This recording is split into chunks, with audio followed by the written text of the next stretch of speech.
All right, taking a brief hiatus from working on the Camaro because it is the time of year where I have to get the airplane annualed. Unfortunately, last year there were some problems that we identified that needed to be fixed before this year's annual. So, of course, saving it to the last minute, and here we are. One of the problems is that this is the top cowl. You're looking at the inside of the top cowl. It's made out of fiberglass. It's got some cracks in it. We already had some cracks, and we tried to fix it and did it a little bit quickly, and so they've come back and re-separated. So one of the problems is that around this oil access door, normally it's closed, at the corners of the door there are some cracks, and we laid up this carbon fiber around it. Mainly it's because it's what we had. And the crack is kind of redeveloped, and that isn't because the carbon broke and is not strong enough. The real reason is because we didn't do a very good job of getting the carbon to bond to the underlying matrix of resin and material. So essentially it just cracked back in the same place. So this time we're gonna do it a little differently. And what I mean by disbond is I just took this paint scraper and went underneath of this and scraped it. So the whole thing came out. So the carbon, plenty strong. There's a couple layers of 5.7 twill in there, and it just separated. So it was never gonna work. So I just scraped that out of the way. These metal plates were in here. There's quarter turn fasteners on the door, and they get riveted in. So in order to really fix the problem, I de-riveted that. Honestly, some of these rivets are questionable where they were put in the first place. So I'm probably gonna have to come through and just take all the rivets out. And then you can see here, here's the crack. Here's the original crack. It emanated from a rivet hole. So what I'm gonna have to do is clean all this area up, and I'm gonna use fiberglass instead of the carbon, just so the material properties match better. And I'm gonna lay two patches of fiberglass. One will be a smaller patch and one will be a larger patch. And I'm gonna cover this hole up. I'm gonna put some packing tape on the back of this, which works well because packing tape in a pinch will separate from epoxy resin. So I'll basically cover this whole hole. Once it gets started to set up, it'll get to a green stage where it's kind of solid, but it's still a little flexible. I'm gonna come back in with a utility knife and just cut this hole out, let it cure the rest of the way. And then once that's all cured, I can come back in and put a filler. You mix epoxy with either micro balloons, which are tiny glass spheres, or Composite, which is kind of also glass-based stuff, or silica, but it's kind of like little snowflakes. And then fill in the holes on the outside, and then I can come back with these plates, re-drill all the holes, and re-rivet the whole thing. So that's what's gonna happen here. There's also some issues right here where the factory, this is the inlet ramp, so this is where one of the cooling inlets is.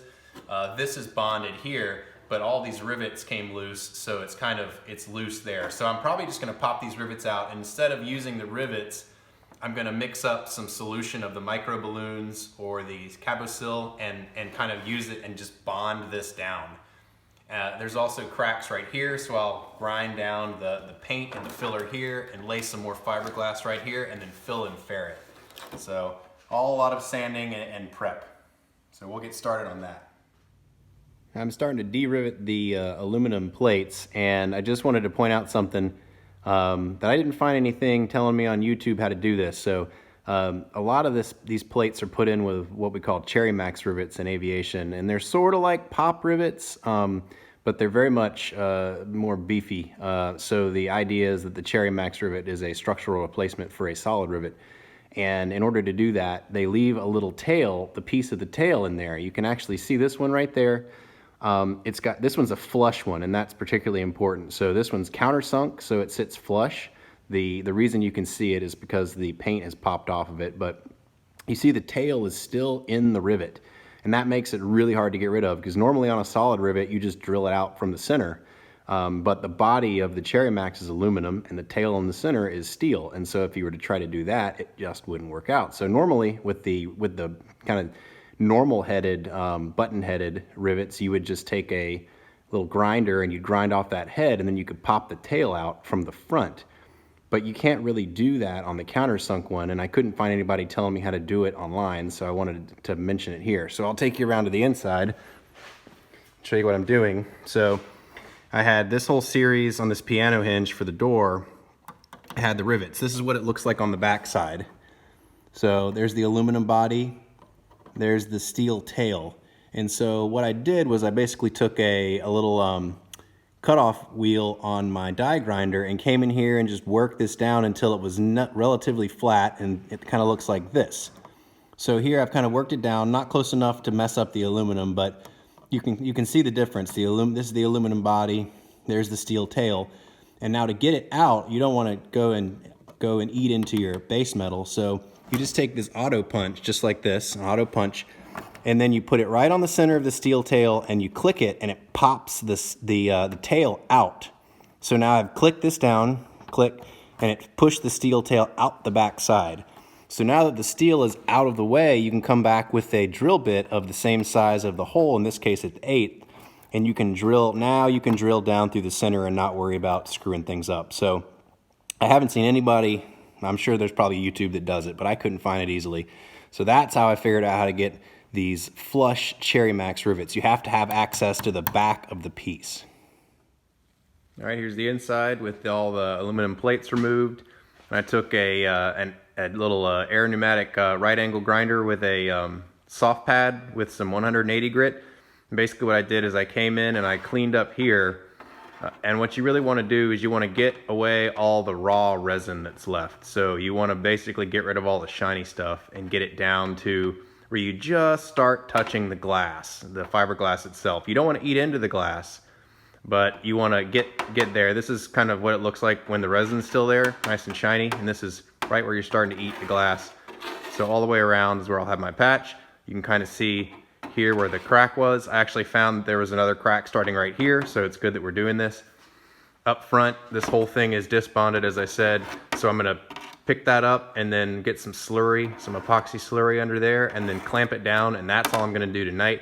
And then also there were some cracks here starting and right here, so I'll make a little round patch that kind of comes down and captures it on both sides, and hopefully that'll take care of it. And here's what it looks like on the outside. I also had a crack forming right here, so I'm going to come in and add some slurry in there, and then I'll put some additional fiberglass on the inside. And here are the rivet holes where I drilled the rivets out that were holding that inlet ramp down. I'm not going to put rivets back in, that's why I'm putting the epoxy underneath, and then when I get that all done, I'll come back and fill these, and then you shouldn't be able to see them. Here's the door on the outside. I've kind of sanded down around each one of the rivet holes. I may reuse some of these holes, but we'll see. They'll be completely covered on the inside by the patch, and then I can either reuse them or I can fill them and then drill new ones. I'm gonna make a couple of new plates. The hinge plate and the quarter turn fastener plate I'll retain. Those were in okay shape, but these side plates were all mangled, so I'll just make new plates there. And again, you can see the crack going all the way down to here. All right, here's a leftover of my cutting table. I got some plastic down on top of this table. You want to make sure that it's pretty clean. You don't want dirt and crap getting into your cloth or anything. So here are a couple of the patches that I made for the inlet ramps as forms. And this is 5.7 fiberglass twill, so it'll lay down really nicely over compound curves. Here are all the patches kind of laid about near where they're going. 1, 2 rectangular patches that'll go on here. I want double so that I can get a little extra thickness. They're slightly different sizes so that they both don't end at the same spot. That prevents stress risers. So this one's a little bit smaller than that one. This one's oriented with the fibers running 0 and 90. And this one's oriented with the fibers running 45 and 45. So when they lay down over top of each other, you'll have fibers going in every 45 degrees, which should also help prevent cracking and help with general stress diffusion there. Up here, this is where I've already bonded this down. You can kind of see a little bit of the Cabosil and epoxy in there. So that's nice and stuck. There's a patch right there, and I'll do a second patch. Again, one's 090, one's 45-45. That'll lay on top. Same thing here, patch number 2. This little piece is gonna go right up in here, kind of behind where there was a crack on the outside, and these little pieces will get laid down right here just to make sure that that doesn't come up. So what I'm gonna do is start on this patch, and I'll mix up enough epoxy for this to be sure, and if I can do some of the other ones as well, I will. But what you wanna do, this is just a wet layup. I'm not gonna bother with a vacuum bag this time, because I'm being lazy. What you want to do is you want to put a thin layer of epoxy on the subsurface here, and then lay the cloth on top and then wet it out again. That makes sure that you get full wetting all the way through the cloth. And then I'm going to do that for all the first pieces. And then for stuff that has the second piece, I'll wait till it gets a little bit cured, tacky, and then I'll lay the second one down. That promotes interlaminar adhesion. Sorry I didn't bring you along for that. It gets pretty fast and furious when you're doing layups, so I had to put the camera down. So I wanted to point out kind of what I was doing. I'm using West Systems epoxy, which is pretty standard. You can find it, it's good quality and things like that. I got this in my local hardware store. I'm using the 205 hardener, which is fast. I like to use the slower stuff so I don't have to be so rushed, but doing this when the temperatures are starting to get cooler. And if you go much below 50 or 60 degrees, then if you get something like the slow hardener or the extra slow hardener, it may not set up at all. So I'm kind of using the fast hardener because I'm trying to protect myself against it not curing in this cooler weather. The nice thing about the West Systems is that at least for the 205, I think it may be the same for the rest of the stuff. It's mixed one part hardener to 5 parts resin. By volume or by weight. I was using a scale just because it's a little bit more accurate. What I used to put it on there was just a crappy old brush, and you don't really use the brush as a brush, and I'll show you what I mean. I did use the brush to brush down the initial thin coat of resin around here, but if you look really closely, you'll see that I've got the first piece of glass down. And if you were to use the brush to brush on the glass, you'd get a lot of the edges that would fray. And so really what you use the brush to do is to stipple. After you've brushed down the under layer of resin, then you lay down the glass and you can kind of work it into position. As I said, this is twill, so it conforms really nicely over these compound curves. And then you pour the resin over top of it and you stipple it in. You can see how it's almost transparent. This is the color that it was when you set it down, and this is the color that it should be when it's fully wetted out. It's not wetted out right here because this is the opening, so there was no need to put resin down because I've got the packing tape behind it. So you want to really make sure you get it wetted out. Just a quick thing, here's the front patch up here. You can see it's wetted out. These pieces right here, and that right there, and that thing right there. So I mentioned I wasn't using a vacuum bag because I was lazy, but why do you use a vacuum bag? I won't even go to the details of what it is. You can probably figure it out, but you know, 3 things. One is to debulk the layup. So when you do a wet layup like I did, you're gonna have excess resin, and the ideal thing is to get basically a higher matrix ratio, a higher ratio of the glass to the resin. That gives you a stronger, lighter part, or at least a higher strength to weight part. So basically the vacuum bag allows you to debulk the part by sucking the excess resin out, which is a nice thing. Number 2, it gives you a nice surface finish. So if you have a mold or something and you vacuum bag it in there, it's gonna make that surface finish really nice. And number 3, it holds things in place. So if I had a vacuum bag and I had set one up around here, I wouldn't have had to fiddle with trying to get this fabric to lay down really nicely because the vacuum bag would just pull it down into place. Now I'm not doing a very thick layup and I'm using the twill, so that's not a problem. It's inside the cowl, so I don't really care about surface finish. So the only thing I really did was take a scraper, a plastic scraper, and kind of gently scrape the excess resin down to the bottom down here, and then I just took a squeegee and squeegeed it up. And so it won't be as perfect or as pretty as a vacuum bag piece, but it'll be perfectly serviceable. And here it is, all complete. I let it sit for about 20 hours or so after I laid down the second piece. And while it was still a little bit soft green, I went through and cut this with a box cutter and just cut it out. And it tended to work pretty well. I also came back through and used a soft pad with a 180 grit to kind of find the smooth the edges out. It was a little rough.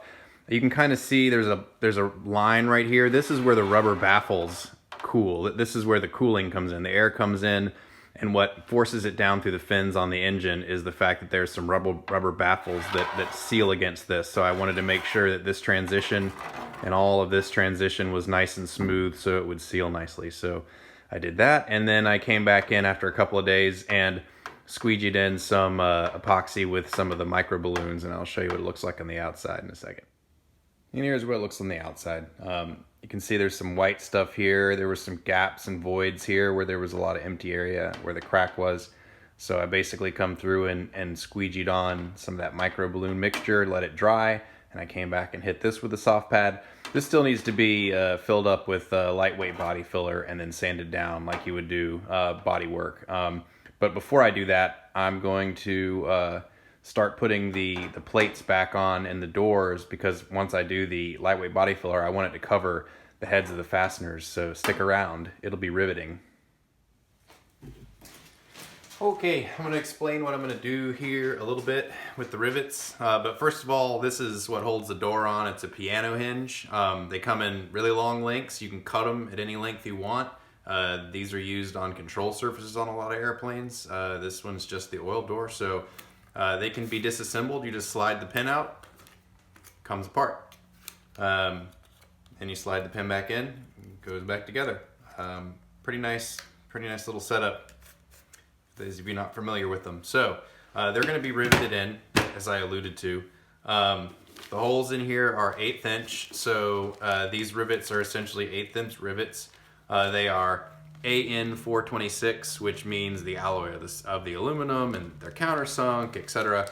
But more importantly, it's that it's 84, 4 meaning 4/32. So this denotes this rivet as being an 1/8, and the -6, which is the depth of the shank, in 1/16. And you can do a little simple math and calculate the thickness of your material, and then you can calculate the length. So this one I'm using a -6, so 6/16 or a 3/8 shank. Once I kind of get this set in place, I will re-drill the holes. I suspect they'll be very close to the original holes, and then I will use these Clecos to hold it in place. These are 1/8 inch Clecos. This is the Cleco tool. You take the Cleco, you drop it in the tool, squeeze it, and if you watch right there, the little fingers come forward and then get closer together so they can slide through the hole, and then when you release the Cleco, it grabs it and holds it in place. So you basically use these to hold everything in place. You pull one out, rivet it, then keep going. It's nice. You don't have to hold it, don't have to clamp it. And then I'm not using a pneumatic riveter or anything like that. I'm just using this rivet squeezer. So essentially what it'll do is you'll spin this to get it to the right depth. Because this is a countersunk rivet, the head is flush, so I don't need any special rivet head, any dimpled rivet head. So basically what you'll do is adjust it and then squeeze it down, and boom, should go pretty simply. All right, here it is all mocked up with Clecos. Got the original piano hinge here, the original quarter turn fastener plate here. Fabbed up a couple new plates out of 032 right there. They're all Clecoed in. It all seems to work. I'll just show you the other side real quick. And here's the other side. Every Cleco you see is where there will be a rivet. So what I'm going to just start doing now is taking out one Cleco, countersink it a little bit for the head of the rivet, and squeeze it. I'm probably going to start with the piano hinge, then move down to the quarter turn fastener, and then do the sides. All right, party people, let's go ahead and finish this up. Gonna put the rivets in. I'll do one here just to show you. I've already done one test rivet just so I made sure I didn't screw things up on national television. But as you can see, I mentioned earlier, you got to get the right depth of rivet, because when you squeeze it, you're going to want that squeezed head on the back side to be, I think, 1.4 times the diameter of the rivet. In this case, I'm using an eighth rivets. And it still needs to be 0.3 times the diameter height as far as that's concerned. So maybe I'll flip it over and show it. So what I went around and I did the calculations, and then I did this test rivet. So I marked -5, meaning 5/16, -5, 5/16, -4, -4, so I don't get screwed up and put the wrong depth in and have to drill it out again. This is in Yeah, dry erase. So, all right, what we're gonna do is we're gonna take the Cleco pliers, pull the Cleco, leaving a hole. I'll take my number 30 drill bit, which is the size slightly larger than an 1/8, which is the appropriate drill size for 1/8" rivets, or 84 rivets. And then these are countersunk rivets, so you gotta allow space for the head. So this is just a hand countersinker. Keep in mind that rivets, at least these types of rivets, are included angle of 100 degrees, which is different than a drill bit. So don't go trying to use a drill bit to do this, or a drill bit's usually 118 or 135. So you won't get the head of the rivet won't lay flat. Oops. Stay there. So I just drop this in here. This is, since it's just fiberglass, just kind of work it, trying to keep it aligned. Take should have go ahead and got my rivet out already, but take a rivet and drop it in. Sneak up on it. Actually, I think that'll be just about perfect. Just maybe one extra turn on the countersinker.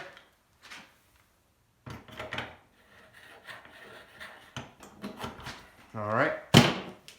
Drop my -5, 84-5 rivet. You can see it already sits flush. I've already got my rivet squeezer set up. I kind of snuck up on it. You twist it this way to increase the squeeze. I snuck up on this one and started measuring with the calipers on the back side to make sure that I got the right amount of squeeze. So now it's set for this panel. So we just slide it in here. Try to keep it as level as possible and centered. And squeeze it down.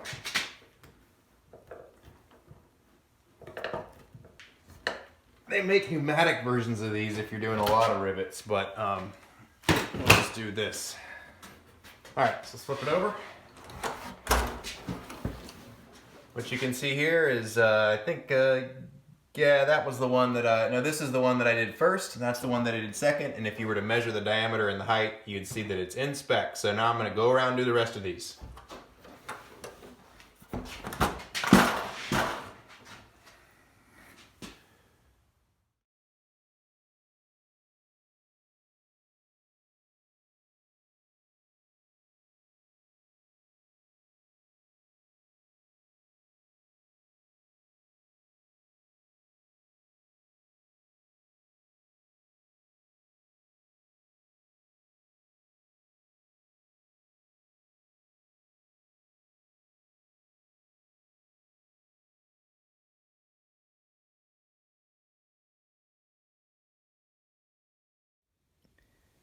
And here it is all done with all the rivets. These are the squeezed heads on the back. So there they are right there.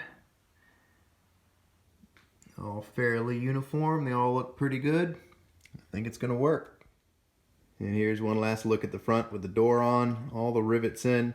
I'll spare you the pain of all the body filler and the sanding that I'm gonna do, but it'll look real nice when it's done.